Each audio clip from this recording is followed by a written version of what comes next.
looks like this is going to work, possibly.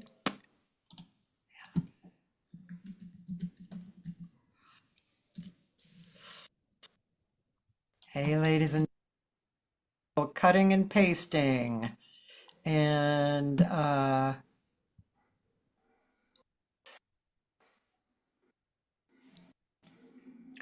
having a little bit of music going on while I'm cutting and pasting.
That's Barry Coates playing guitar. Love it. It's beautiful. Sounds beautiful.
Hey, check YouTube now. I was just asked to okay something. It might, oh, really? Okay. It's kind of hard to check it while this is going on. Okay, when you get a chance. Yeah. I was just asked if this can be sent to a third party. Did you say yes? Yes. Okay. Let's see what happens. Did you do this visual? No, I edited it, but it's footage that was available through Creative Commons. Yeah. It's animation somebody did that was on Vimeo. I like it. Thank you. Yeah, yeah, nice work.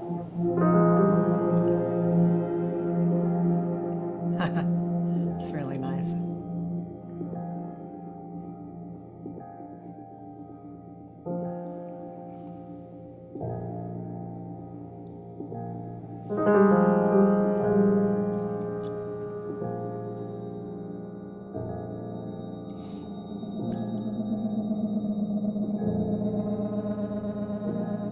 I think it might be asking about this because this is on YouTube. So, you know, permission to use this. Maybe, yeah. I love this. That was so nice.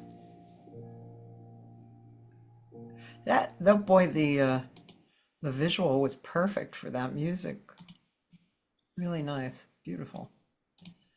Well, ladies and gentlemen, Maybe try YouTube again. I see. I don't know that I can try it while we're doing. Okay, maybe not. Yeah, I can't. I can't. I'd have to get off of this and then try it again. Yeah, I've, like I said, last time when it didn't work, afterwards I went to YouTube and I looked around for the permissions, which I could do right now, but and I'll try that, but I don't want to take away precious time for time. But it's like, uh, so I'm on the right account. I'm on the right account. Might have wavy hair Oops, blindness if I one. don't want that. And I guess I could sign out and sign back in. It's you know. Um, you and you know, it's permissions. Yeah. I don't know if anybody out there listening knows how I can fix this problem with YouTube. What happens is, in my usual way, for almost the 600 shows, I could pick on Restream, share live video, and I could pick both YouTube and Facebook. Uh-huh. Every now and then, YouTube just says, "Nope, you can't do it. You don't have permission." It's Okay. like, what do you mean I don't have permission? It's my channel and it's my restream. And so why don't I have permission? I don't understand. And of course, there's nobody to talk to, of course. So that's my problem. If anybody out there hears me and knows about that, I would be so happy if you would tell me. Okay, and other than that, this is Louis Dura, my friend, and I'm gonna put your email that you sent me here too. Um, so Louis lived in LA for a while, long time, right? Yeah. Yeah, 27 years, something like that. Really? From 27 years? 1985. Okay. Yeah. And then for the last 12 years has been living in Berlin. And then so we've known each other, but I just recently went to Berlin and Louis and I hung out a lot, took long walks in the Berlin Park. Almost made it to that museum, except I slept through the whole day for some weirdo reason. And and anyway, we got to play a little bit again, and now he's going to be coming to LA this month, and we're going to do a a whole weekend workshop for scat, which I'll definitely want to talk about this during this time. And you've mentioned it in some of your the things that you've sent me. But you're a piano player who is interested in singers, which is, I don't want to say it's unusual. I mean, there's a lot of piano players who like singers and who like playing with singers. But your interest is almost like like a singer, like me. We've talked about it and we shared a lot of the same points of view, and I just find that super interesting. What made you, let's just actually start off with that. What made you so interested in singers? Well, I think I always had the feeling as a musician that I wanted to check out the allied arts, what everybody else was doing on stage or everybody near to my field. So, I used to ask drummers and bassists and guitarists lots of questions about their instruments. Uh, I did a lot of theater and I got interested in every part of theater, acting and stage managing and directing. I was a film sound effects editor and later I learned video editing. I always wanted to know something about the what everybody else was doing. And I think that, that was part of the thing that interested me in vocals was like a general thing. But also when I was in high school, there was a jazz choir that I was playing with. I was accompanying and playing their parts and everything 5 days a week for 2 years. Wow. So that, put me in contact with, well, that was a lot of music to go through. There was a lot going on. There was a great music director. I grew up in Marin County, north of San Francisco, and Gary Walker was the director of this jazz choir and a jazz band. So that was the start of it. Those couple of things. Yeah, I'm trying to imagine you doing that for 2 years, 5 days a week. That's a lot. That's a lot. And so, I'm just trying to imagine, I mean, not to like belabor you with this, but I'm trying to imagine what things that you were noticing, uh, it's Okay. probably, I'm guessing it's probably about the voices themselves and also maybe the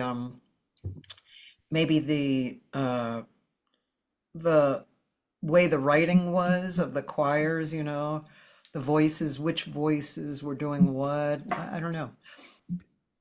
That's part of it. And because like there was a lot of rehearsing and it was, can you play this, play the second tenor from bar 34, Yeah. this kind of thing. And so I got this great feel for when vocalists could need a cue or could need help with a part. And it just developed my ears. So, well, if there's 4 or 5 parts going on, I can hear, I learned to hear what's going on. Well, the basses, that's not quite right there or something, so that was part of it. And the how it was when singers could warm up and couldn't warm up, how they warmed up, how it worked when they sang a cappella. This jazz choir that I played with, they did that Gene Perling arrangement of Tenderly, Hmm. and most of that is a cappella. And so that's something, So that's some of it. And then there's some other like general music things like, well, how can I comp so that it sounds good with the vocals and that the vocalists, you know, have something sensible to play with, Uh, good accompaniment and can find their way and all that kind of thing. uh, I'm writing down stuff. Did you, did you, or do you remember, did you have things that you noticed about their voices, specifically like um, the way the instrument was kind of built and functioned? Well,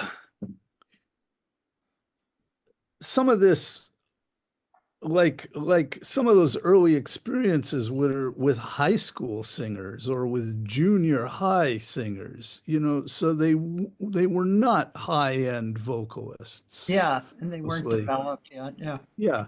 But then there are other things that you learn by playing with people like that. Like, well, you know, why does, you know, this person, why do their vowels sound strange? Or what's the difference between these two people? Yeah. Like, Yeah. you know, or this person is rushing. What is that? Why is that? And what does it sound like?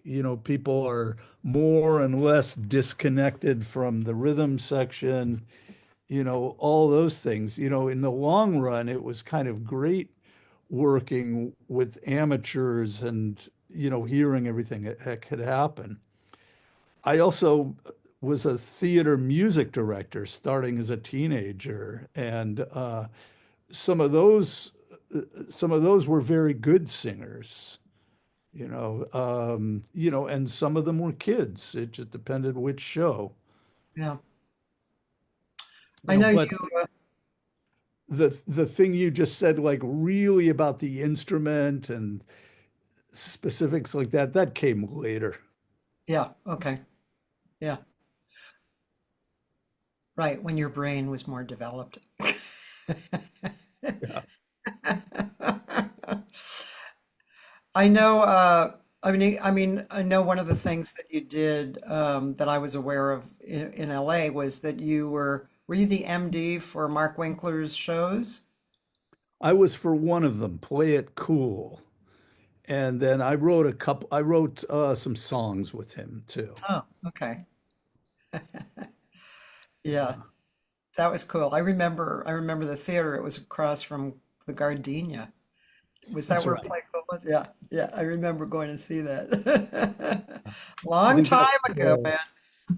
the Celebration Theater. I think that's where we did that. Yeah. Yeah, that theater's still open. Yeah. What a great guy, Mark. I Yeah, was I was listening to something of his a few days ago, and I've seen him, I saw him about a year ago in Los Angeles. We had a nice time. yeah. I'm gonna send him a message actually, because I don't think I let him know that you were on specifically. Mark Winkler, Louis Dura is my guest today. Okay. So, yeah. Um, and your jazz, let's see, your jazz playing is, I mean, I don't know that I've heard you just play straight ahead. I don't know that I've heard you do that. What I've heard mostly from you and loved is your interpretation. I know you in the bio that you sent, you said you really love the trio format. And so what I've really appreciated is um your attention and um arrangements of pop songs too, and into a quality and genre of jazz that I love. It's it's kind of it's not like it's always soft, but it's got a presence about it that's more on the quiet side, and there's space and there's distinction, and I really love what you do there. It's just it really speaks to me, you know. Okay. Um, the thing with playing pop, and I guess there's a few things going on. One is like, there are plenty of jazz musicians who, aren't too interested in music after, some cutoff point, say 1965, Yeah, you know. And playing songs written after that time, and one of the reasons for that is because the harmonies change so much when a lot of the popular music became guitar based. The music leading up to that in the 50s, a lot of it was actually big band or orchestra based or different kinds of large ensembles. Peggy Lee would put out a record and there'd be a studio orchestra on it. There were, even a lot of the real pop musicians, the start of rock, there would be strings on the records and stuff. There was kind of large ensembles. Yeah. And when the songwriting went to more to guitar-based things, then the harmonies changed so much that for a lot of improvising musicians, it was like learning another language. Yeah. It really is different to play music written in seventh chords, compared to playing music written in triads and stuff. It's really different to play. I should name a couple of tunes here. But I'm just going to leave it at that. So one thing for me is, I'm curious about how to play with other kinds of harmonies. So I was real interested in what Pat Metheny was doing on American Garage and on his like his first album too, with the trio, Bright Size Life, and and other music like that. I was interested in those kind of things because of the different harmonies, and to me it seems like a great challenge Yeah. to to play different music. And it seems like a creative possibility, not like an obstacle. Yeah. Sorry, I'm just ha! We have another person who wanted to get in, so hold on one second. Okay. All right. So yeah. As a matter of fact, I wanted to play one from one of my favorite records of yours, Rocket Science. So I don't know, back in the USSR.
Ryan McGillicuddy, He's so good.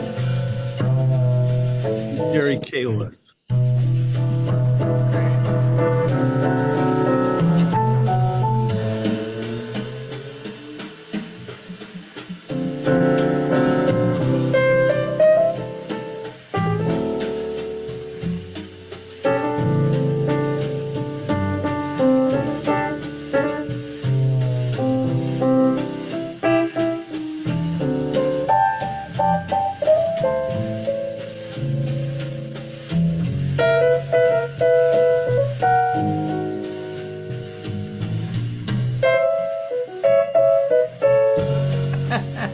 Very sneaky.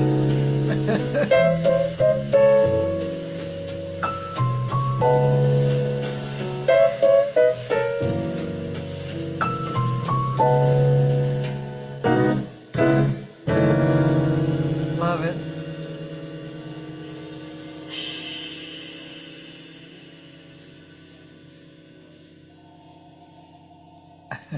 Love it. And check out, isn't this the cool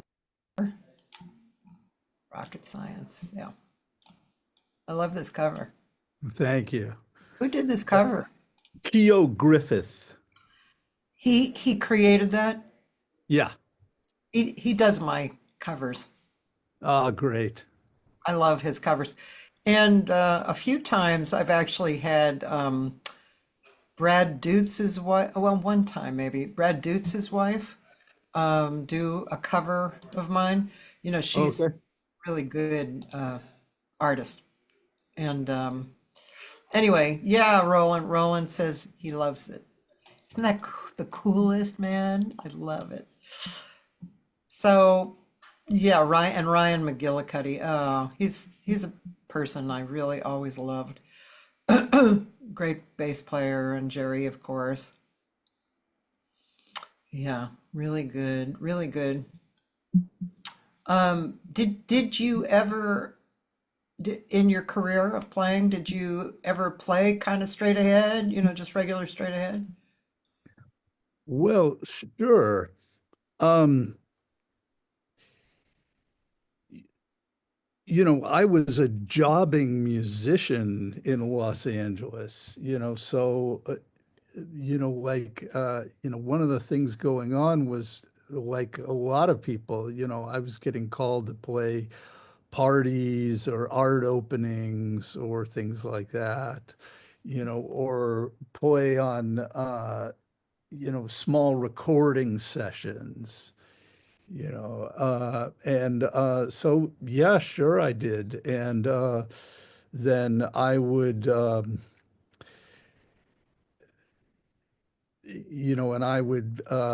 remember, straight ahead dates also at like you know Jack's and Chadney's and Kukuyas and these you The know regular places, yeah.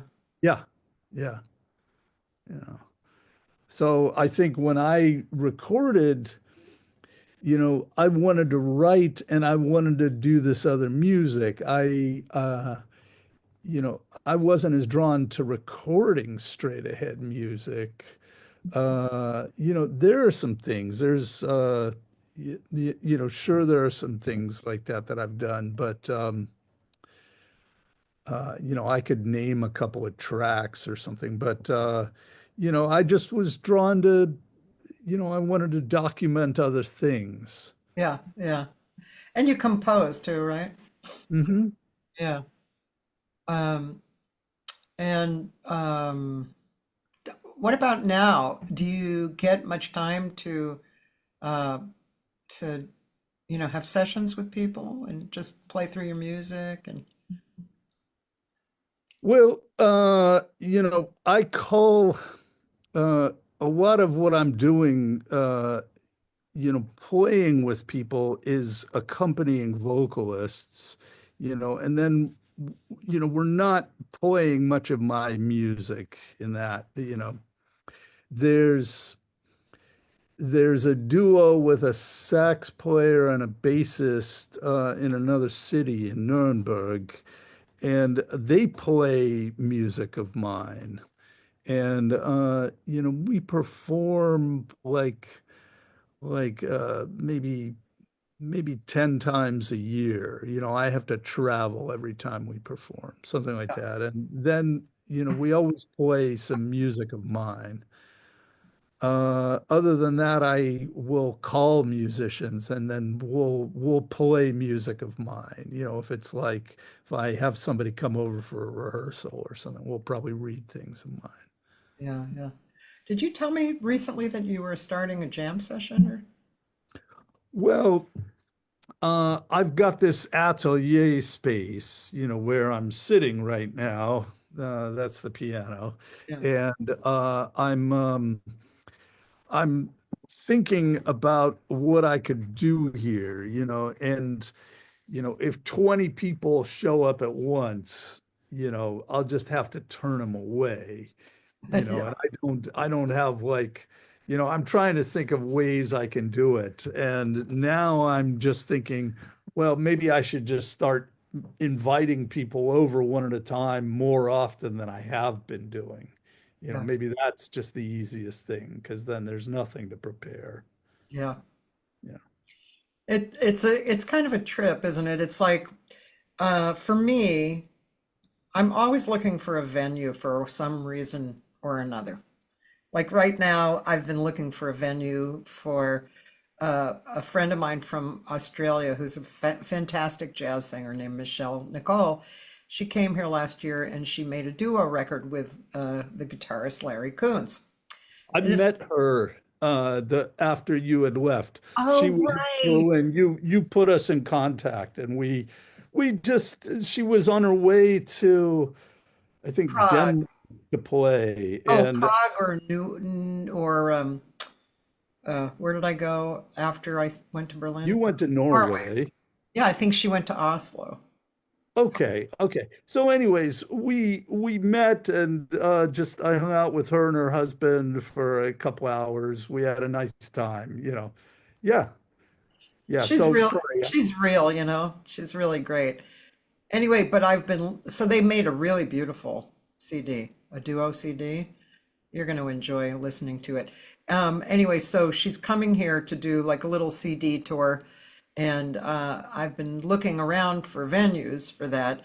And what I find is once I start thinking about it, you know, I actually come up with a lot of venues, possibilities. Some cost a little money, some don't. And so, but what I came up with was actually pretty interesting. So before the pandemic, I think it had been closed for a few years before the pandemic, but I was booking this place in um,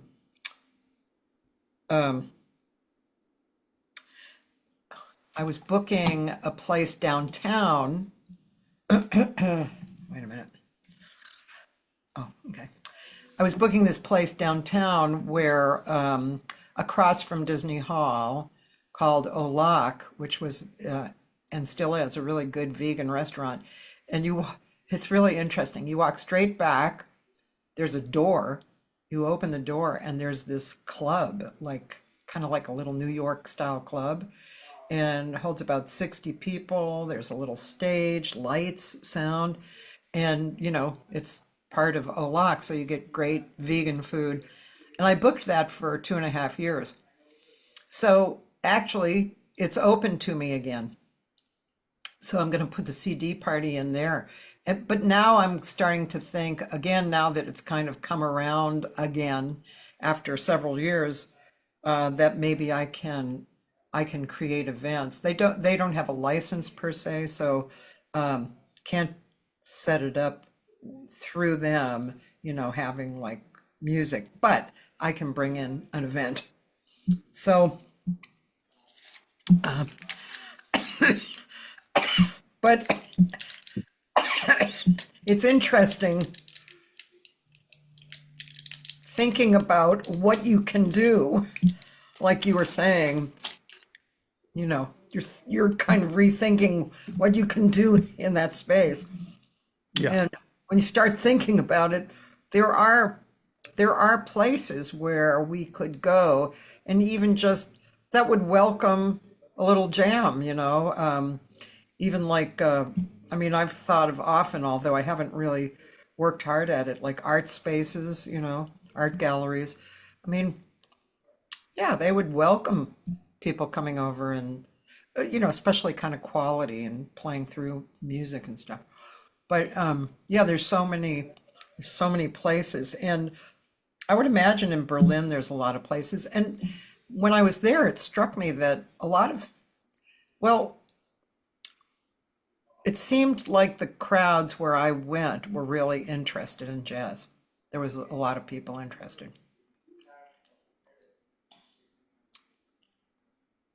Yeah, there's that. Uh, um, yeah, there are venues, there's jazz, there's all of that. You sang at Zigzag Club. Yeah, nice singing when you did. That was good. Thanks. That was fun. Yeah, That was a very nice club. I liked yeah, that. Yeah, yeah. very cool. Louis and I happened to see, the promoted that Peter Erskine was going to be there. So we went to see him. It's it's kind of an intimate club. And so Peter Erskine, Alan Pasqua, and Derek Oles, and Bob Minzer. That was fun. They get a lot of people stop off who are, like New York musicians who go on tour. I saw Gilad Hexelman there. I have I saw Sullivan Fortner and oh God, Constance Marie Salvant. I think I've You mean maybe Cecile? Cecile. Oh yeah, yeah, yeah. Yeah, They're married now. yeah. Yeah. Say her name for me, please. I'm Yeah, Cecile McLaurin Salvant. Cecile McLaurent Salvant. Yeah, Okay. yeah. Yeah. Only your pronunciation is a lot better than mine. Oh, shucks. Well, I think Cecile is probably one of the more tasteful and brilliant singers around, and Sullivan, he's crazy good. Wow, Yeah. Oh, yeah. Yeah. he's. Did you just enjoy listening to him a lot? Did Oh, sure. he I've come with also her seen or? I saw him with her. I saw them do a duo gig and I saw him do a solo gig. Isn't the duo gig amazing? They play through anything they want, like show music, classical, French, jazz. It's amazing. It's all over the place. When I saw them, they played an Earth, Wind, and Fire song, and then a pretty obscure, a more obscure R&B artist. They played a song by El DeBarge, Oh, and like, really? I can't believe I'm hearing this song again. Wow. Wow, it's massively beautiful. oh, Wow. What? Yeah. Yeah. oh, that's really nice. Yeah. I think we spoke about this a little bit, but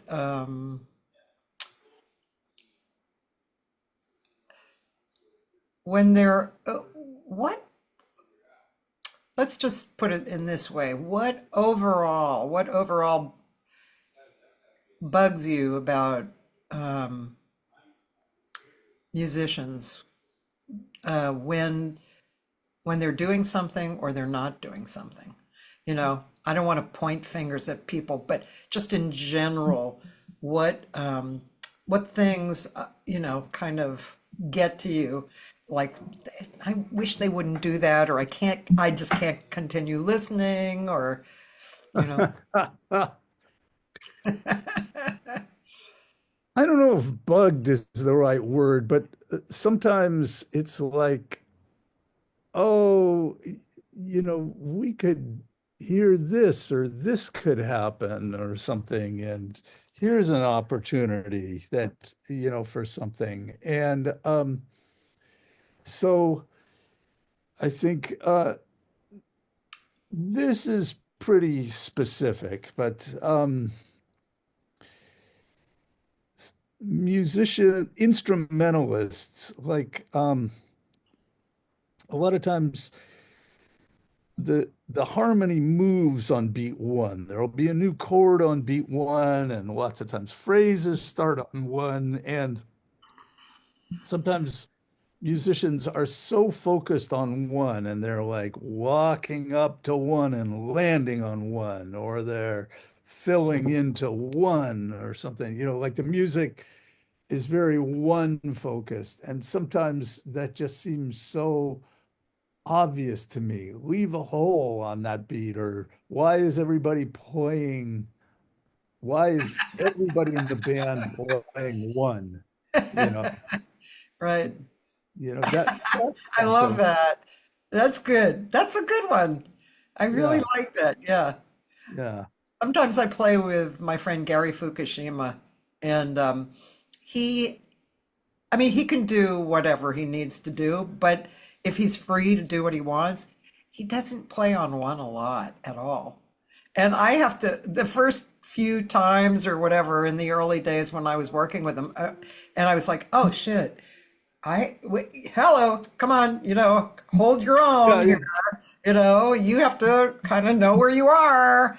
And, but it's really fun to not be, because sometimes I feel like that one emphasis is them trying to lead me somewhere, which I, there's something that is grating about that, that idea. Um, I know a vocalist with a band, and the musicians in this band, at least at that time, we did a couple of gigs together, uh, and in Paris. And she would sing maybe a rubato verse to a song, like, think of how the verse of Bewitched or something. And she'd sing rubato, and before she started a tempo, or was ready to start a tempo, the musicians would go, well, here's where it is. Bang, bang, bang. I'm wild again, Yeah, and it was like, let her decide. She's got the words, she's singing, singing the melody and the lyrics, man. Let it come from her, and just float for a little while, you know. yeah. Uh, yeah, that's a thing too, is sometimes people leading, like leading they when it's not right, like leading when somebody's playing the melody on a ballad or something, I mean, there's plenty of times, yeah, it's perfect for the drummer to start the tempo, or the bassist or whatever it is. And other times, oh, please let the sax player finish their thing and start the just, whatever's right. Sometimes it seems like people just take charge, you know. And on the one hand, I appreciate that too in certain situations. Um, and I mean, I could also put up the example of players playing entirely differently for the sax player's solo and then going back to this kind of dang, dang, dang for the singer, which also is kind of an annoying thing for me. It's like, Uh, I I don't want I'm a musician in the band and I want to contribute to the overall music, and that is it's not like a dynamic thing. It's a I don't know what it is, but then again, of course, this is generalizing. There are those moments when it's fine and it's needed for whatever reason, but just as a musician singer, you know, I that's something that I wish people wouldn't do, And I mean, I've had, you can imagine, I've had all kinds of, how about the one, where a singer like me, I'm phrasing and I'm singing tension notes because I want to. And the player adjusts both because they don't believe that I'm phrasing, they think that I'm lost, or Yeah. the tension note, they're playing the real note of the melody. It's like, what are you doing? It's like, it's really bizarre. But again, that's generalization. But there have been moments like that where, you know, it's annoying, it's disrespectful.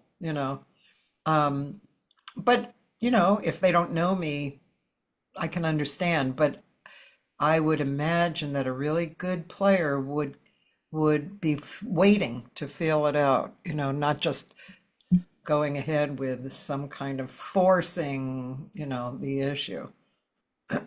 Right? Yeah. Yeah. Yeah, that thing, like, okay, the first thing you said was like people going back to something super minimal when the vocal starts again or something, Yeah. Yeah. like, you know, the impulse could be great. Well, the song is like a narrative and the solos have gone far afield. And now we're going to go back to what we had at the beginning, and it's going to sound like the return to the theme. And okay, that can be a great thing, but it it just depends every time, and sometimes people do it and they also like change the volume completely when they go back to the theme, Yeah. like that can be weird. And if they do it too abruptly, it's like the narrative of the song is gone. Just Yeah. like somebody does, if solos start and like there's a solo and it's in double time and the players take it too far away, it doesn't sound like one song anymore. It sounds like, a song interrupted by another that has another song in the middle or something. Yeah. Yeah. So, yeah, sure, I know what you mean about that, and yeah, a lot of times that impulse, let's go back to whatever we started with. A lot of times it's kind of an autopilot thing. Well, that's the way it's done. Yeah. And Right. The autopilot. yeah. So I know you sent me some things that you're working on presently, which I find really interesting. And I'm thinking that people listening would be interested because it's like a peek into the world uh, of a consistent artist, consistent musician, and how they view or how you view your work right now, or your focus. Let's put it that way. Um, so, I mean, well, let's just take them one at a time, You said you're right now, I mean, just to kind of generalize over the whole thing, you said you're kind of having a golden age of practicing and exploring music. Oh, Terry Bond says hello. Oh, okay. So your first point was practicing with a list of suggestions that make me improvise differently. The list came from me and not from somebody's book. That was important, though I didn't realize it at first. I've put in a lot of time practicing from these. So let's just talk about that for a minute. Yeah, that's been quite a cool thing. I think in the I think part of this is like I feel like maybe I'm in some ways a gifted learner and in some other ways an impaired learner, and there are things in music that I understood easily, maybe, or understood well, and other things that always eluded me. And so I've had a few readjustments where it's like what I'm practicing, what I'm doing, it's not enough. I have to find a way to go deeper, or I have to try something new because just working on music and doing it the same way, that's not enough it's not taking me where I'd like to go. So, so part of that was I came up with this list, maybe 2 years ago, and, there's about, 45 things on the list now, and some of them are, and I'll play a song and I'll use one or the other for a few minutes and then move on, and some of them are, well, motivic soloing, where I take a motive and then I'm starting it from different notes, from different beats, wider and narrower intervals, maybe forwards and backwards. I've got something in there about specifically about not playing on beat one, you know, uh, or play the melody of the song and separate notes that are together, put notes together that aren't together, and play over the ends of phrases. So just play the melody, but obliterate all the groupings. Um, Play the melody and only play a fraction of the notes. So the melody sounds like a bad cell phone connection, you know, Do just you so I mind can, if I do you mind if I post these 36 points you wrote? sure, sure, go ahead. Um, and then, you know, play without accents, solo with wide intervals, uh, alternate short and long phrases. Um, Start the chord scale before the chord comes or after the chord comes. Keep playing the last chord scale. I've got things for the left hand. The list goes on. And it's all things that they kind of developed. Well, I want to work on this and this, and maybe there were like 10 of them, and then, oh, this is a good thing to practice too. This other one, this seems like a good idea, but it's not really going anywhere. So, Yeah. yeah, Yeah, you're that's the adjusting, deal. you're curious, and it's obvious you're curious. It's like, oh, okay, what happens if I do this? And then that leads you into maybe another idea. Um, Yeah. yeah, which is really cool. There's so much, isn't there? I mean, it's endless. And as you said, these are from you, your own curiosity. So I mean, the lists could, include other people's points of view. I noticed that you took out number 5 and number 11 and 12 and 14. So those probably maybe reflected on, I don't know, something that you thought, oh, okay. Well, when I sent this email to you, I only put about 10 of them. I just wanted to, that was in the email to you. I just wanted to like make the point. Yeah. Uh, there's another thing where I've got the longer list. Yeah, I was just curious. And also, I know we spoke about this and sing, well, singing. Now, here in this email, it's, you're saying singing along with recordings. And I think you did speak about that, like the John Coltrane. Didn't we speak about that? I talked about some albums I know that have very long notes because one of the things when I'm doing when I sing is just warming up and finding my voice. And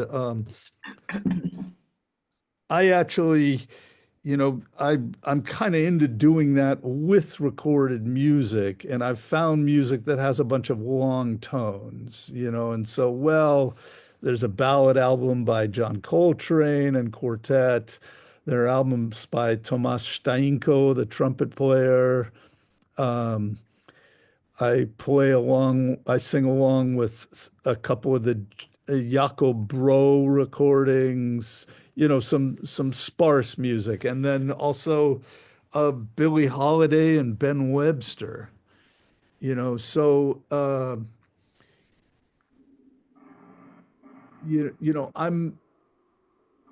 I don't really have much going as a singer. And so every morning when I start, it feels like I just began singing that day.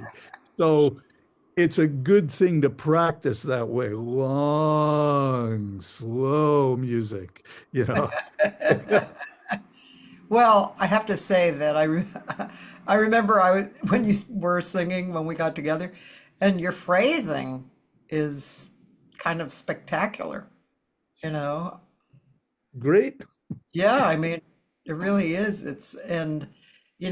Just makes me appreciate your connection to singers more, It's like, okay, so here's somebody who really does get it, who gets the phrasing, you know, and phrasing, actually in the scat workshop that I did last week. So for those of you listening, I had a 5 hour scat workshop, which is longer than usual. And then when Lewis comes in a few weeks, we're going to do a whole weekend, basically 12 hours of scatting. And the idea is to have ideas that are repetitive so that you don't just learn it and then go home and forget it. You actually learn it and you use it and you sing it again and you do some other stuff and you sing that idea again and you do some other stuff and sing it again. So by the time you leave, you got it. You got I mean, yeah, of course, more experience the better, but you get it. It's really kind of soaked in. So the phrasing thing, one thing I stressed because I feel like, well, scatting, I mean, it's not just applicable to scatting, but just speaking of scatting, there is the technique of scatting and the suggestions and ideas that make scatting better, but also as in just regular singing, as in life, as in lots of different things, it's really your point of view. And the more connected you are to your own point of view, the more honest it comes out. And when you're honest, it actually comes out good. And and you're in the moment, right? Those kind of things, which are life lessons, right? So that was one thing I actually felt like I got across. And I really feel like they got it. It was like, oh, like this one singer who really has loved jazz for years and years and years.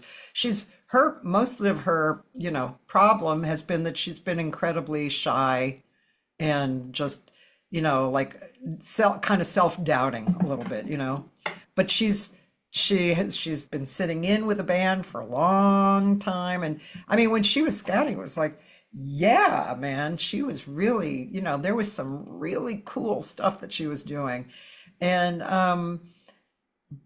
for her specifically, at the end, she really got, oh, I see. It's like I'm doing what I do, and I'm connected to the band, and they're doing what they do, but we're all connected to this one source, which is the song, the time, the key, things like that. It's like the center, and then we're all connected to that center, but we're doing what we want to do. And that was a really big realization for her. So I'm thrilled with that because she's so good, you know. I think that's going to help her a lot. You know,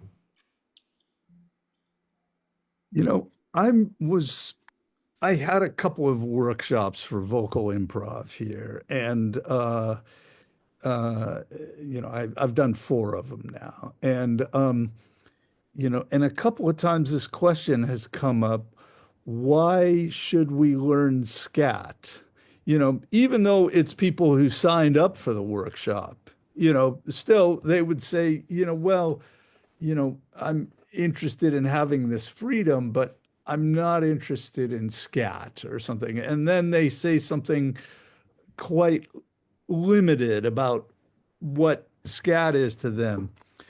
And I just see like the use of improv in like every kind of music. Well, if you sing Silent Night, in a church, when you get to the third verse, you're going to want to, something wants to happen, Yeah, something you just want to be able to vary some rhythms or, you know, slide into a note, do something. yeah, Uh, that works in all kinds of music. When you write songs, and you want to find ways to phrase with verses, if you arrange or if you sing backgrounds with somebody, yeah, if somebody's singing lead and you're singing, well, you want to be able to do something around them. There just seem to be so many uses for what can be learned by focusing on improv. yeah. I know I mean, I talked to last week. I talked to this man named Joe Domino who has a podcast and called Neon Jazz, which you should be an interviewee on the show. Um, he's he's refreshingly absolutely in love with jazz musicians and jazz music. I mean, over the top. And he's eloquent in how he talks about jazz. Like he said some stuff that I mean literally I went like this afterwards. I just was like, "Joe, I can't say anything else. You just said it all about that." And so and um well, it was interesting because he came out of wanting to be a sportscaster, but he got bored by the questions and the answers because they were always basically the same. And so, he loved jazz and he started interviewing jazz people. And so, but improvisation is life. I mean, we know that, but I don't think people just normally know that, you know. And they don't think about improvisation, but they're improvising all the time. And I've been trying to actually, sorry, I'm like writing down ideas because if I don't, then Right? you know. Um, but I've been trying to. I think I'm on the beginning of this path. I'm not really sure of how it's coming together.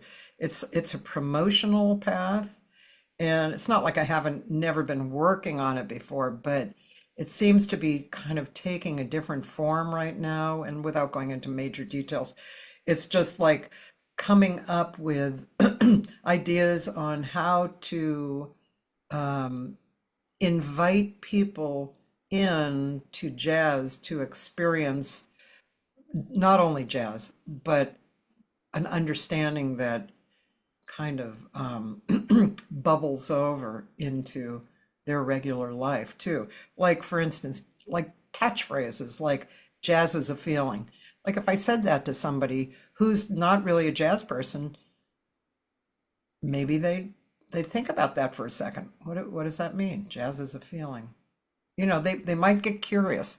So I'm trying to come up with ideas like that. Like I did come up with these like little sticky things, with different ideas. All it takes is one human, stuff like that. And those didn't sell. I didn't sell a lot, but I like those ideas that you can offer and perhaps make it, have enough people use that so that it actually has an effect. Because improvisation it's about life, right? Yeah. Wow. You know, Um, I had a somewhere I had a Nat King Cole trio record, and it was in 1956, and came out in 1956, and no song on it was older than 6 years old. Like every song was here now, something that people had just seen in a film, or just heard Doris Day sing, or whatever it was. And you know I like the immediacy of that's part of my interest in pop. Is I like the immediacy of playing songs that are like part of the culture now. you know yeah, right. you know and I'm relating this to the improv thing that you said. Like the music is part of life, the music is part of us. Yeah, yeah. And that leads me back into your phrasing actually, because um, like one of your points on here is memorizing songs. Yeah. And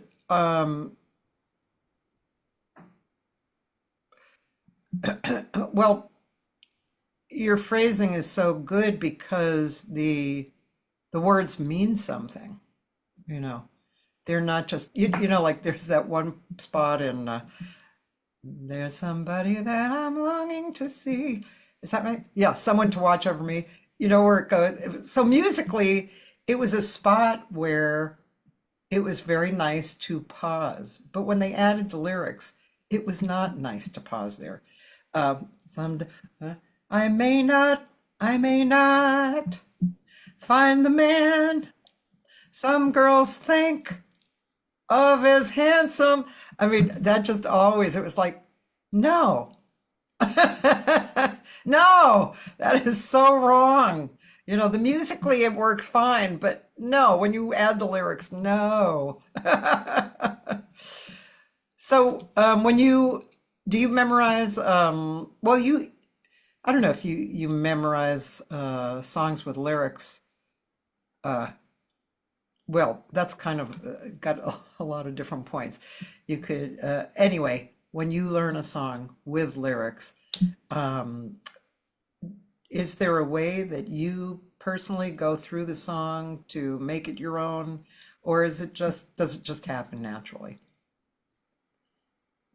Oh, how can I answer that? Sometimes, how much of the lyrics do I learn? Let's just put it that way. And sometimes that depends on what I'm doing with the song. Sometimes, okay, I played a week ago, I played Tuesday night, and I got called for it Sunday night, and there were going to be 12 songs. 8 of them or 10 of them were vocal songs. So, okay, there were a couple that I didn't know, and this was like something where No, I don't really have the time it's not realistic to memorize the lyrics of a song. Yeah. Uh, one of the songs I felt like I do want to memorize the notes for this, or I want to memorize this arrangement or something because I just I thought it might be problematic. The Yeah. performance. And I was right. It was something with students, and I'm glad I did that. If I'm interested in a song, there's plenty of times I do learn the lyrics, and there are like some actors' tricks that I do for that, like ways that actors Yeah. learn text. Uh, then sometimes I learn just the start of every line. Yeah. There's a someone who's, um, you know, you know, he may not be the man that, I'll learn like the first few words of something so that I know when the vocal starts, I know, well, that's the bridge or that's Yeah. the beginning or something. Then there's other times, no, I really do want to learn the text and I'm interested in it, you Yeah. know. Yeah. Yeah, You've Changed is a song like that for me. Um, for some reason You've Changed, the sparkle in your eye. The eye is the first, sparkle in your eye is gone. Your smile is just a careless yawn. You're breaking my heart. You've changed. You've changed. Um, your kisses, so eyes, kisses now are so blasé. You're bored with me in every way, and then at the end, you've changed. You're not the angel I once knew. That's pretty easy. But the eyes, the kisses, that made sense to me to learn like that. But yeah, it's a particular song, right? There's a thing that actors do that is quite nice. And this is, this is just going to sound like I'm crazy for a second, but it works quite well.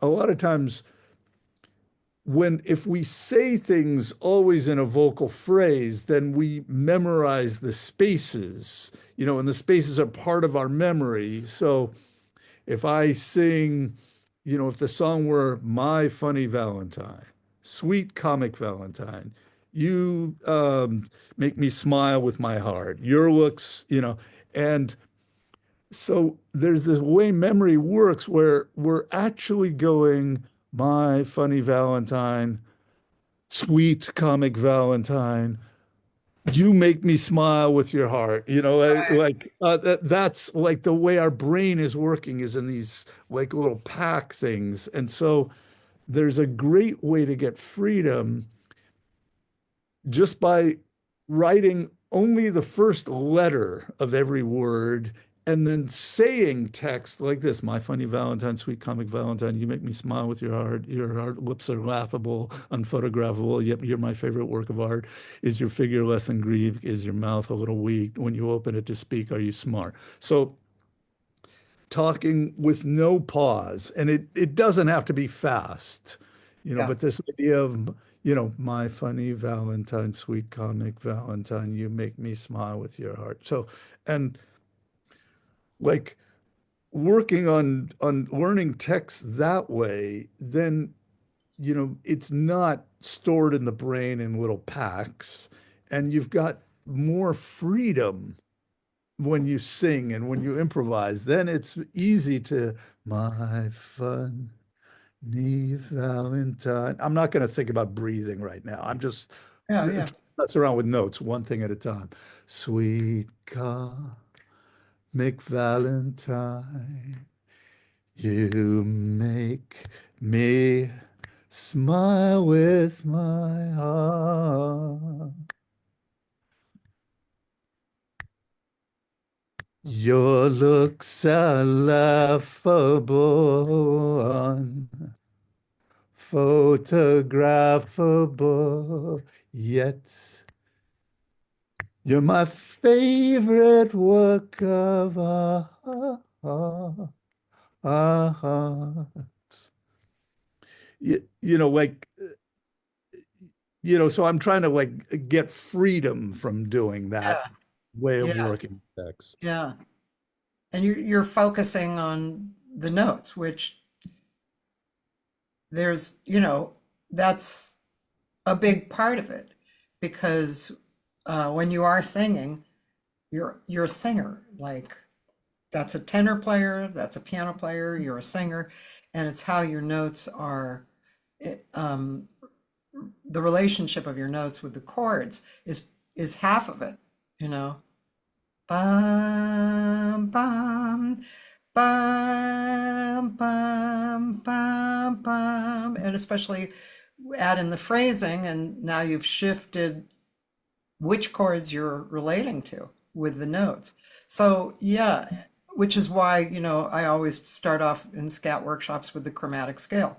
So I want people to get that there are these relationships between notes and the chord, and it doesn't make them wrong if they have a lot of tension. It's just what it is. It's the Hmm. relationship. And so, yeah. So, um, what was I going to say?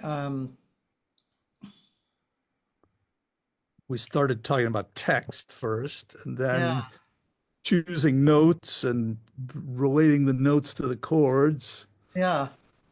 And the, uh, I mean, well, speaking of text, and obviously not scat, but speaking of text, um, for me too, what works for me very well is that I am singing to myself, talking to myself. Hmm. Yeah, I'm my funny Valentine. Yeah, I'm talking about this person outside of myself, but I'm really thinking about how I'm feeling. My funny Valentine. I'm feeling a certain way. I'm not just going my funny Valentine outside of myself. That feels kind of disconnected to me? So it's like my funny Valentine. What does that guy mean to me in here? My funny Valentine. This is what he means to me. It's my relationship. And so I like doing that. And but and as a coach for vocalists yourself, you know, I don't know if we talked about this before, but sometimes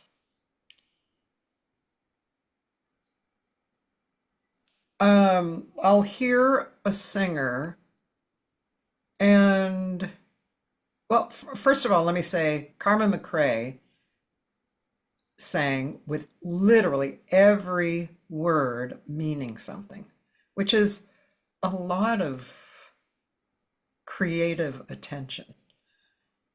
I mean, it's natural to her, but that really stands out as a singer who really gets it. And but as a teacher and a coach, sometimes I listen, and first of all, the person may not be singing how I would sing it, and that has to be okay if the person is honest in their singing. And so sometimes I hold myself back from molding them or directing them, because I don't necessarily want to force that. You know, they're doing fine, you know. Um, if they're open for it, I can make a suggestion like, you might try it this way to open it up and free them up a little bit on their own perspective. I don't have to force the issue.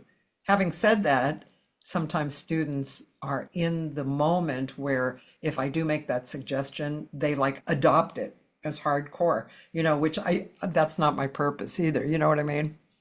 But Oh yeah. I find that really interesting, that part, that aspect. Like, okay, this person, is phrasing more of a pop like or on the downbeat or, but it sounds good, and they're enjoying it, and they're honest. So I'm not going to mess with it. but I find that really interesting. There was a comedian I worked with, and we would both get involved in every aspect of things. So sometimes he's playing the piano, sometimes you know, I'm doing the text or whatever it was, we'd just move around the stage and do these things. And this guy, he'd play piano like this, and sometimes it was like, God damn, man, he's really getting a sound with that. Wow, how's that working? Man, I can't do that. What is going on with him? That's cool. All right.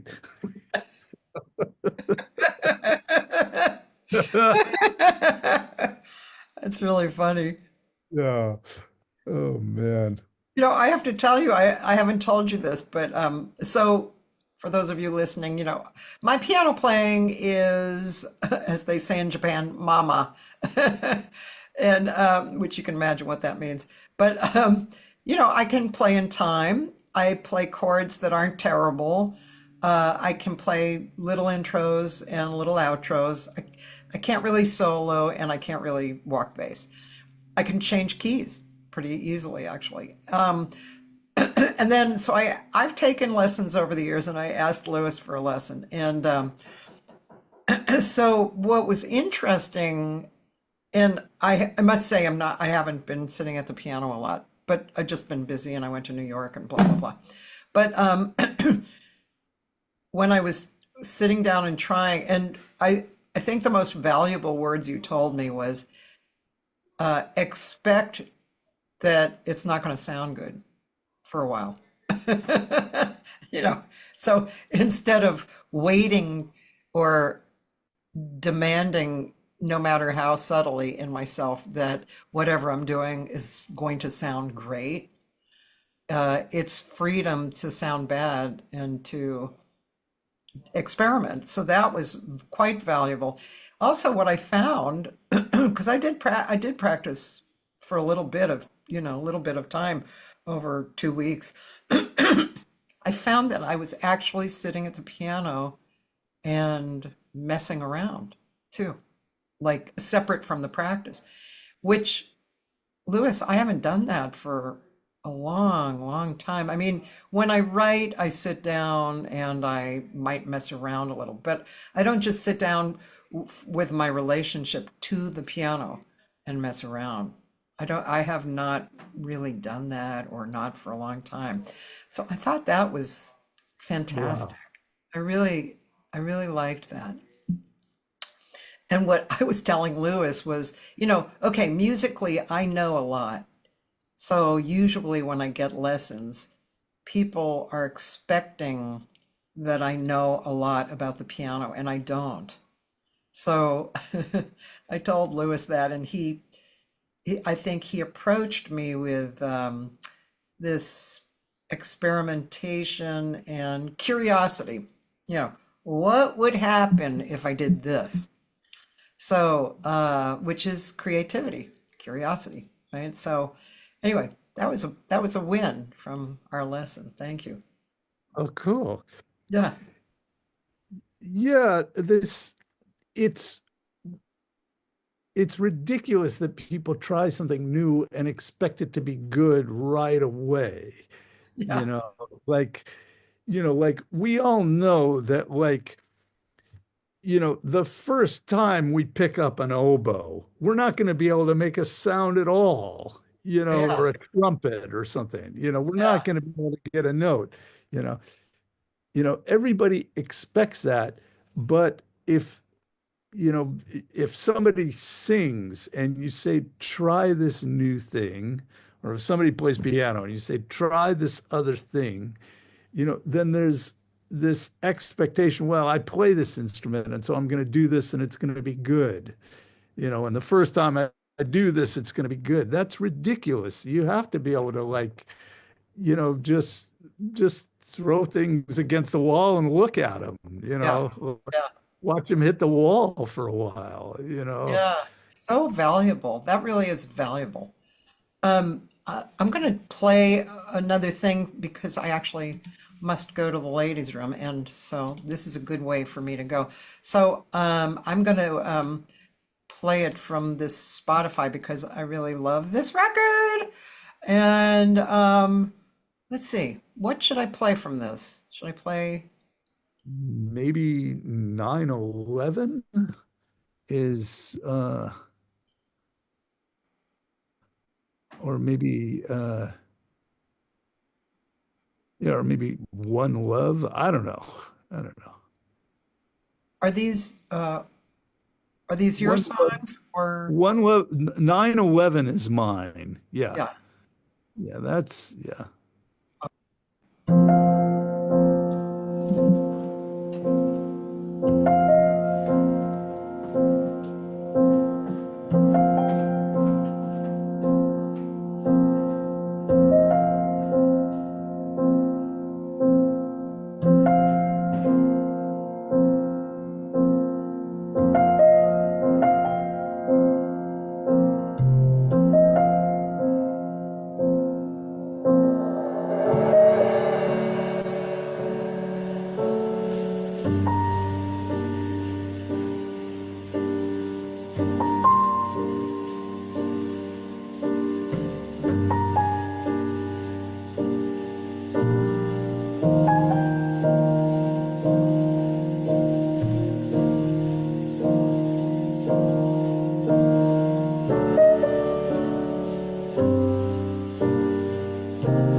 Beautiful.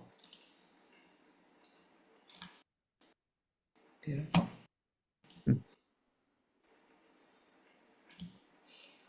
Um, Talking about tension notes.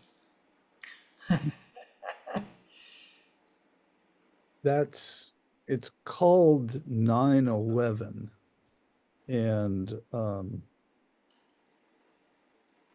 I think not sure now. I think 9/11 2001. I think maybe was it a Thursday? I wrote this like 3 or 4 days later, after the event.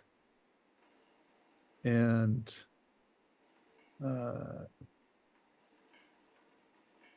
so this is kind of like a quiet, it's like a Baroque aria or something, or an air or something, and it's like I just really wanted to feel peaceful, Yeah. you know, just wanted something calm, and I wrote that, and then I would perform it sometimes, and I wanted to record it, but I just I didn't want to do that or something. It was finally like I think in 2012 or something that I recorded it. Like it just seemed like I needed like time and space. Yeah. Listening to it, because of I always call them tension notes, but you know, going into it, touching on the tension notes and then going away, you know, and having a large portion of it not including tension notes. It's almost like it just reminds me, of course, this is me, but but it just reminds me, of this uh, whatever life experience and whatever that it just goes along and then touches on something a little off, you know, in life, and then but then comes back to the on, and it's how what life is. It's good and bad all together. It's not all good. It's not all bad. It's a balance. That's what just the impression it lays on me.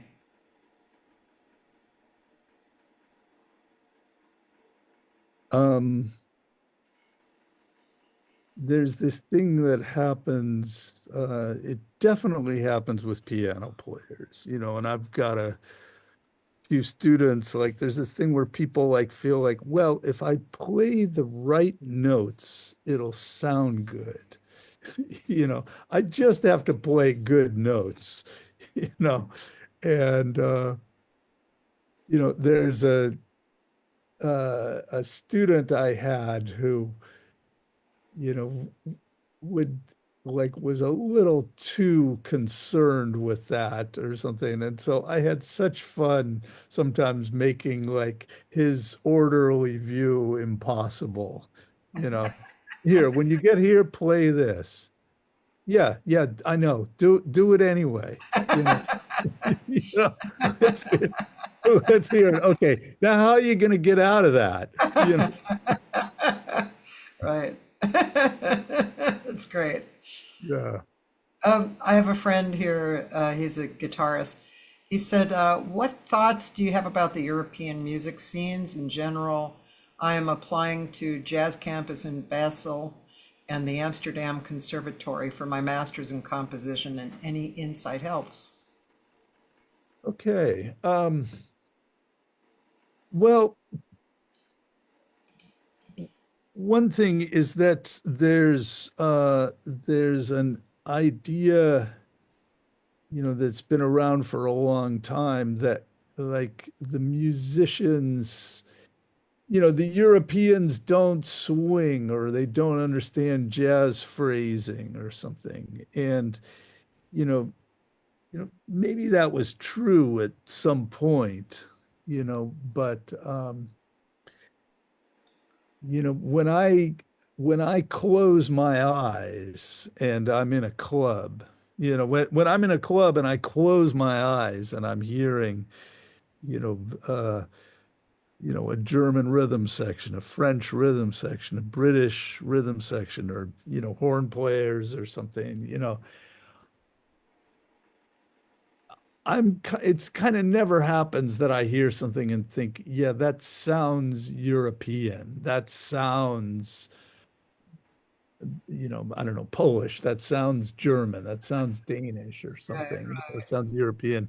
It's like the musicians are listening to the same records you're listening to. Yeah. So, that thing is gone, and it just seems like, how good are the musicians? What are the musicians like? And that's all over the place wherever you go in the world. So, it's nice. I've been, on a gig with a a German bass player in Scotland, and it gets to the middle of the song, and it's like, is the first chord of the bridge going to be sharp four, or is it going to be sharp four minor seven flat five, or is it going to be four major seven? And we're both playing, and it gets right before the bridge, and we both go like this and look at each other and pick one of them, you know, you know, and the guy's grown up 6,000 miles away from me. Um, that's part of it. For this guy wanting to do his master's, um, then I assume he's got, like an associate degree. He's got degrees before that, like, he should look at the requirements of the school, like maybe those things are the academic requirements are a little more exact than they might be in the States, and yeah, that's what I would say. And where did he say Basel, a jazz program in Basel, and then where else? Amsterdam Conservatory. Amsterdam. Okay.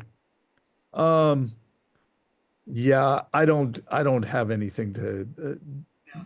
say about those particular places or about doing Yeah. you know, He's a good master's guitar program. player. He went to University of North Texas. Cool. Cool. So yeah. He has a few other questions here too, but let's see. And he thanks you for that. Oh, let's see. Tell Well, him he there's can send me an email, first of all. okay, Or I'll Taylor. talk I'll to hook you him up. sometime if he Yeah. wants. I mean, But he go has ahead. two questions that you can take your pick on. I mean, he has more than two questions here, but um, I'll read you the questions. You'll find it just kind of interesting for his point of view. So first of all, regarding approaches to composing, what helps you finish a composition when you have so many ideas? That's one question. Uh, artistically speaking, what helps you navigate through the challenges of life? And how do you let that influence your musical perspective? Another question, what was the last epiphany you had in any aspect of music or life? How did it influence you or encourage some light? And then, as a pianist, what things do you go back to that still fascinate you to this day? Wow. Okay, how do you finish a piece? There were So there are three things that I worked on the last few days, and two of them were arrangements, and then a third one was somebody sent me a song a songwriter, but sent me like a melody without chords, and it turned out to be a song that also needed like some thought about lyrics and what the melody is and all these things. And there were three things that maybe could have been similar, and they were all completely different how I worked on them, Yeah. you know. And so in all of them, there was an aspect where it was like get through the first draft to the end. Also, so get through, like make my version to the end, no matter how rough it is, Yeah. so that I can look at it and start editing. Yeah. Like get a, which is the writer version of, get a first draft down, you Yeah. know. That was with all three of these things. And with one of them, I had so many different ideas that like nothing was getting done. And I had to go like, stop with the ideas. Yeah. Just get me through this song to the end. Yeah. And then I can have ideas, for me, um, kind of the first impulse or the first improv or the wild free creative thing, and then the editing, I'm going back and forth between those all the time, free, throw something up in the air, see what happens. Now carefully edit and think. I'm going back and forth between those all the time, but they're very different for me. So, part of it is I've learned to be in each of those states well and go and change smoothly between them. Years ago, I was trying to compose for film, and when I was doing it, I realized I've got to get better at editing. I've got to get better at changing what I write because I used to kind of write some music and then I'd stare at it. I don't know, or I'd improvise something and then I wouldn't know what to do with it afterwards. So, well, I've got to get good at this. And so then, well, I wrote some music for film, and sometimes like the film is over and the director's gone, everything's done, and I'd still go back to something and start changing it and trying things. Like I just want to get better at moving notes around, at changing ideas. So I don't know. Those are a few thoughts on that thing. Uh, Yeah. the what things do I go back to as a pianist? Oh God, so many things, so many things. It's like uh, I started using that website at IMSLP, which has all the all the public domain sheet music, or so many, hundreds of thousands of, old editions from before, 1920 of, Schumann and Beethoven, whatever. And so, I've played so much music, read through so much music, played through music, and so the things I go back to, it would be a long list. I guess I become like a literate guy, a literate musician or something.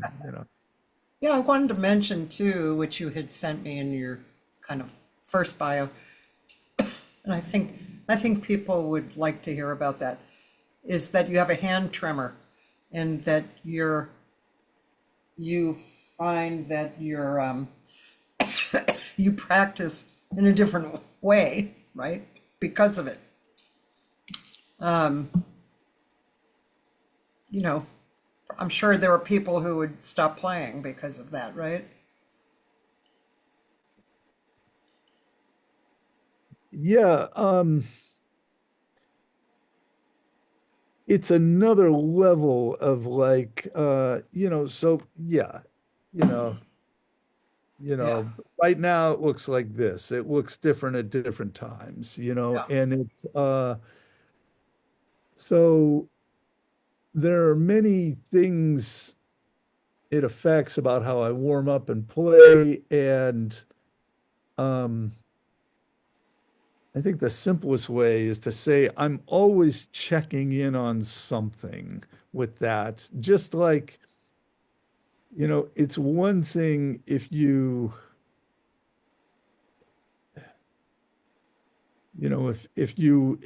if somebody, if there's an orchestra and they're playing and just a conductor's conducting, and then it's another thing if the same thing's happening but it's in a theater and the conductor is like reacting to the actors all the time, and then they're leading, and sometimes, well, we're going to keep doing this, until this happens. Now stop, and there's another factor going on, yeah, you know.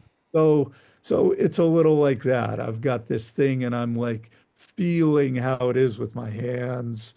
yeah, Sometimes it's like, man, I feel like I'm wearing gloves, man. It's hard, yeah, and uh then it's gotten me into some things as a musician because uh I try to stay like in contact with keys all the time, so I'm kind of never here when I play piano. And that thing when you see some video of somebody and they go like that, you yeah. know, not, you That's not know, going to happen. Yeah, I'm doing it all here, and yeah, it's so there's something I'm always checking in on.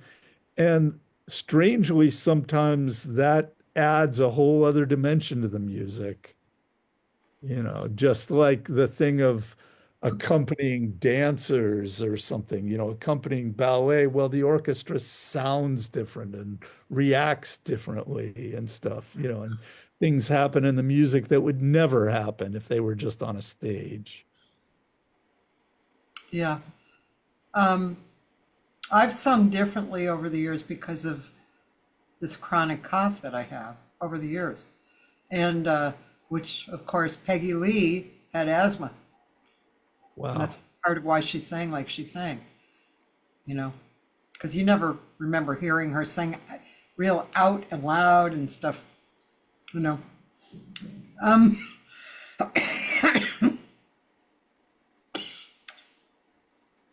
um, he also wrote this question, but I'm going to Sure.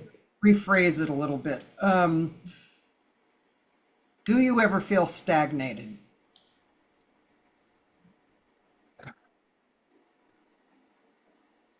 It seems it always seems like there's so much to work on. I've got this thing that I've started with students where like, I tell them, you are very quickly going to have many, many things to practice, and you're going to have to steer that. You're going to have to control that. I can't do that for you. You're going to have to take care of your like psychological well-being and not feel like inferior because there's so much to practice, and you're going to have to direct yourself, and that's how it's going to be, man, you know. So stagnating, you know, I've felt that at different times in life, but boy, there's too many things I'm curious about now.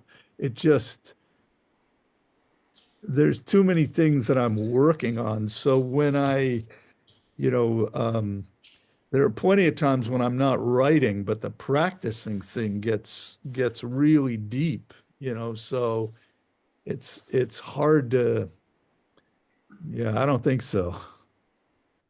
Taylor, in answer to that, I would think that curiosity is a thing that you can plug in when you do feel stagnated. Because, as we said, curiosity is creativity. And if you can just move your thinking over into curiosity about something, then now you're on the road again, and you're not possibly feeling stagnated. Yeah, I was talking to somebody yesterday about a book they were reading called The Circle. And it was talking about, well, it first posed the question, have you had a wish that was fulfilled? And then, so you have a wish, and then there has to be something behind that, which is will, you know?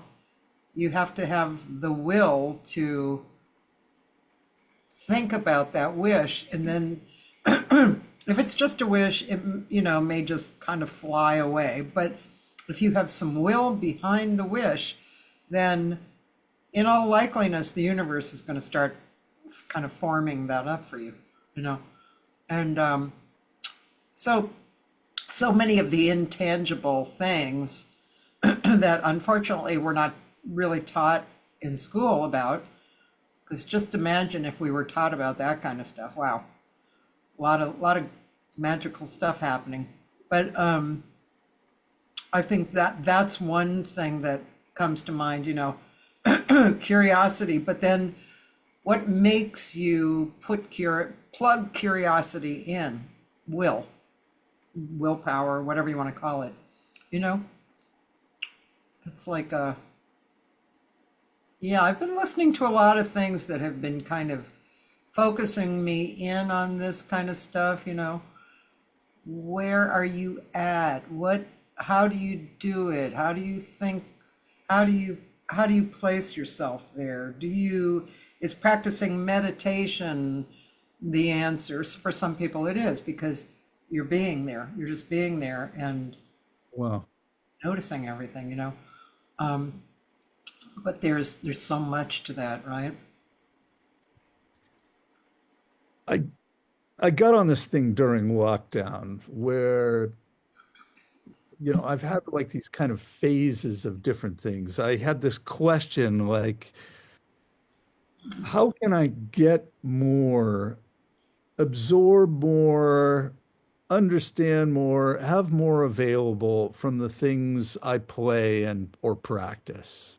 I Yeah, want to I want to learn more from what I'm doing, get, have more available, absorb more. And so one of the first things I did was I read a lot of piano repertoire, classical music, and I started slowing way down. Like I want to hear the sound of every one of these intervals. I want to hear everything.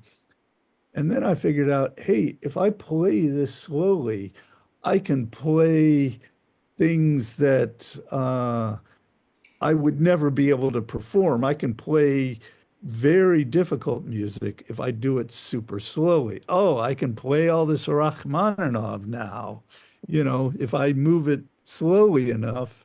And then I can think about the notes and hear things and learn something from this really involved music. So that was yeah, and and then there were some other things that all got on this like learning, absorbing, getting more. And I'm saying this partly like against stagnating. And then this is also, you just said, well, practice is meditation. Uh, that's a great thing, but I think for me, it's something pretty different. It's kind of like going into the lab and experimenting or something, and the thing of hearing playing music slowly so that I can try and like hear every sound, feel every sound, remember the sounds, wow. Um, that's like this deep kind of, it's like being an archaeologist. Well, there's a little swell here. Let's just start moving really slowly with the brush. We have no idea what's under there, but something could be. Yeah. What, you know. Yeah, He's got good questions. he There was does. there was another one. What else did you say? Something. Well, let's see. What was the last epiphany you had in any aspect of music or life, and how did it influence you or encourage some light? Um. Uh. Okay. This is going to.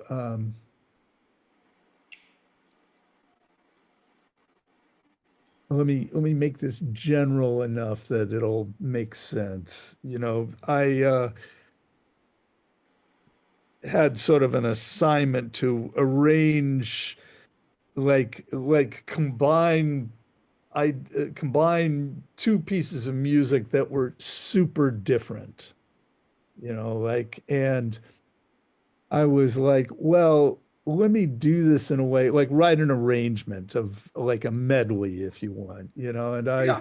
well, and I thought like, well, I'm gonna start hinting at the second piece and the first, and I'm gonna do it very, um, in like a subtle, hidden way. I'm going to slowly introduce this other thing. You know, Yeah. I started like that, and right away it was like, no, no, these things are different and they should be different. And let me just jump from the one to the other in like a brash kind of way. Oh, okay, this is cool. I like this. This is good. You know, so I think the epiphany was, once again, the exact opposite of the first idea was the cool thing to do. And I just had to recognize that. In that situation, I saw it right away. Nah, let's make this weird, man. This is good. You know, sometimes it takes, sometimes it might take a very long time, you know. I find that in sometimes in practicing voice technique, you know, Yeah.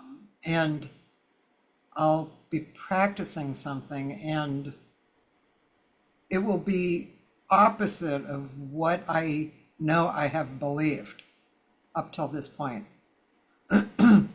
And it's really, it's a matter of faith and removing, it's funny, the ego's involved somehow, so something feels a really different way than I have ever been aware of before. And I believe that it is the best way, but the the actions of my body are so ingrained Oh, yeah. that it's difficult to separate my new point of view, or I don't know. It's really, it's like, you have to kind of tear it away, and and it's shocking. So yeah, so it's I find that, and it has fear in it. It's definitely, even though it's nothing to be afraid of, it has fear, you know. Ah, It's body fear, it's like a somatic type of fear. The body has been doing a certain thing for a long time and it knows it's the way to do it. And all of a sudden, it's like this unknown person comes along and says, blah, blah, blah, blah, blah, you can do it this way. And the body somatic is like, I don't trust you, I don't know you. Let me take a little bite of that. Okay, yeah, okay, that doesn't feel too bad. But no, I'm really, it's a very interesting and deep feeling for me. I don't know if all instruments go through that, or if it's, you know, kind of specifically a singer thing because this is the instrument. I want to ask you something from this. This is, same, but different. So what's the moment like when you realize something isn't working? And it might be like that, well, try this other thing. Or it might be just like, well, one day you wake up and like you just don't have this range yet. Well, I was going to practice A, B, and C.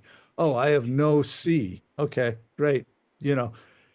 What's that like and the adjustment like for you? You And know, you're talking about practicing, not performing, right? yeah, yeah, Yeah, because they're it's kind of two different things. Well, okay, so one thing, just as a, following along that. So if I want to sing, ba, now, I may not, that actually was a note, but I may not be singing that. Or if I sing a little song, the very thought of you makes my heart. So that's kind of not the best singing, especially in the high. So then I'm like, okay, that that didn't work. And then it's almost like a little machine where the coins are dropping in. Okay, the reason it doesn't work, one reason, like that high note, was because I didn't really have any support underneath, like breath, which, by the way, I'm 71 years old. I've been singing since I was born, and no one ever really sat down and taught me breathing, which I find to be very weird no, because I've had a bunch of teachers, long time, good teachers, and nobody ever sat down and really, really focused on that. I had to like drag it out of my later teachers, Well, tell me something about, breathing. Anyway, now I have that part of my practice. And I really find that if I do take a really nice breath, and I don't mean a big breath, I mean a nice breath, where my ribs, the lower part of my ribs expand. So you can't really see, but you don't see this going up. It's just down here, it's comfortable. yeah, yeah, yeah. And now the very thought of you makes my heart sing better. So in practicing, if I can utilize that thought, it takes a lot of damn mental work. It takes a lot of focus because that shit goes out of your focus, because now you're working on something else. So so in that moment, it's like the penny drops. It's like, what have I been practicing that has worked? Even if it's in the middle of my practice session, not at the beginning, which sometimes is better, because the beginning is always, you're really coming off cold, or lip trills,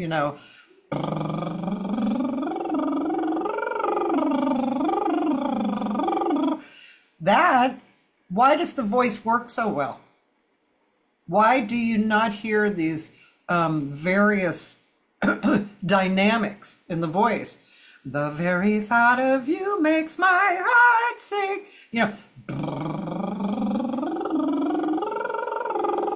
I can say everything is even. So a lot of what I've been practicing is how do Wow. I, how does that feel? It's very subjective. the, see right there. I'm when I say I'm holding back the airflow. When I'm lip trilling, I'm not holding anything. It's like and I find that a lot of singers who sing really well have been horn players. They've been sax players. Yeah. Yeah. That's it's I'm not holding back. The how does that feel? Now when I sing that note, in the same feeling as my lip trill, I don't hear it the same in my head. And that's a big issue. Because that's an old way of hearing that my body is okay with. But that doesn't mean it's the right way. The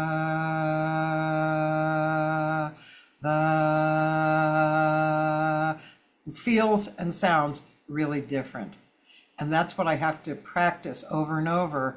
And I know that practice, I'm sure this is for all instruments, but singers have to remember this, which is just practice. Practice the right way. Just practice it over and over again.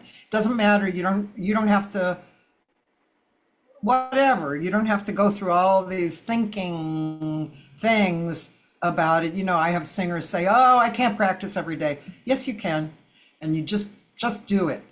Do the right practicing every day. 5 to 15 minutes even. Just do it every day. And it will become part of your doing this. That was kind of a long answer, but yeah. Yeah. But I do borrow in my practice. I borrow from the good feeling, which is I always forget the word, but it's words like lip trills, tongue trills, V's, right? I forget the word. It means that you're stopping, you have this sound like a consonant or something like that, that's stopping here, but not necessarily here. Uh-huh. Words kind of stop in here, the tongue gets involved and, all that kind of stuff. And somehow the body thinks, oh, when I'm singing, I have to do something else, So, yeah. Wow. Wow. So, Yeah. Louis, you're coming in. I think, I sent you an email about this, but I think we should consider going into the studio for a few hours. Oh, that's cool. I could see the point. Yeah. Yeah, yeah. And so thanks for hanging out for a few hours. I know it's kind of late there now. And thank you for hanging out.